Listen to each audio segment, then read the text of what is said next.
Pete Hegseth, for some reason I will never understand, needs the security detail of a small army, and it's putting a real strain on the agency responsible for his security. They apparently have had to pull agents, many of them, from criminal investigations to safeguard not only himself and his residence, but the many residences of his extended family, both in Minnesota, Tennessee, and DC.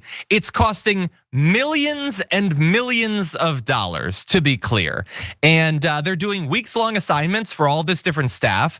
They're going to different locations. They're monitoring multiple residences, not just of his current spouse, but his former spouses as well. No word yet on any of the women who've accused him of sexual assault are also receiving that protection, I am sure. Since they accused a prominent Republican of those sorts of crimes against women, they've probably faced their own death threats, but we'll have to look into that and find out. One official speaking on condition of anonymity cited a fear of reprisal. They characterized his personal protective arrangement as unlike any other in the agency's recent history, saying, "I've never seen this many security teams for one guy. Nobody has." And to be clear, normally about 150 of Army CID, of their approximately 1,500 agents, serve on VIP security detail, so about 10%. Now it's 400 and going up. Another said over 500. It's like 3 or 4 times the security details that they normally do. And they're saying, oh, it's totally cool. He's getting all these threats. I mean, after all, a MAGA person tried to take out Trump last year or whatever. I don't know who is making threats against Pete Hegseth. I would say that typically any prominent politician faces their threats. I think 150 agents should be enough protection for you. I don't think you need the 500. And I'm trying to show compassion. I understand that conservative men like Pete Hegseth are constantly scared of everybody they see and everywhere that they go. I get that. I get that inside of them, they're just a gaping vortex of fear.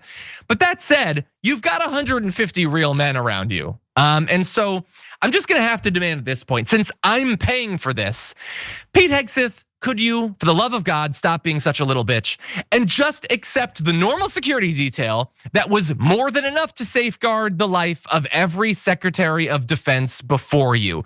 You don't need a legion around you, buddy. You're gonna be just fine. What do you think?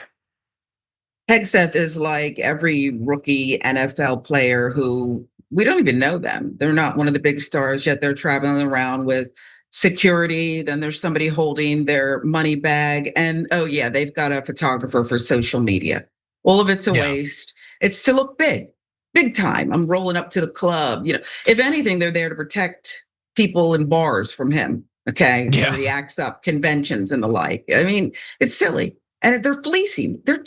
People like him are just fleecing on our dime. If you could look at the receipts he's turning in, I'm sure we probably faint. Okay. 5-star dinners, all of it. Oh, I guarantee it. And by the way, who will know what crimes could have actually been solved by these agents, but now they're just sitting around. Every woman that he's ever wasted the time of or whatever has to have a detail now, and we're spending millions on it. Okay, well, I say no more. If he wants all this extra muscle, he can pay for it. Or if that's the cost of having him as a Secretary of Defense, maybe get rid of him and get someone who's not gonna steal our money, rob the US government, and also might actually be qualified for the position. Again, as is so often the case, we've found the waste, fraud, and abuse, and it's the Republicans.